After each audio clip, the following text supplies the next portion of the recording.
We are so blessed to live in Hawaii, first in beauty, in climate, and in welcoming culture. But in one respect, we are last, funding public education.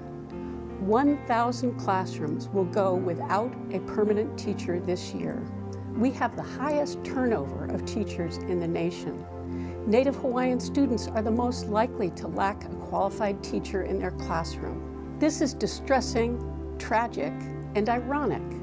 Before the overthrow, Hawaii was #1 in literacy in the world.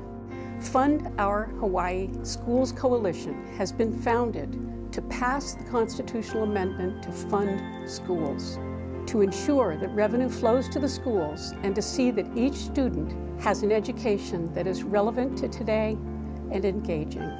Please visit our website and join. Mahalo.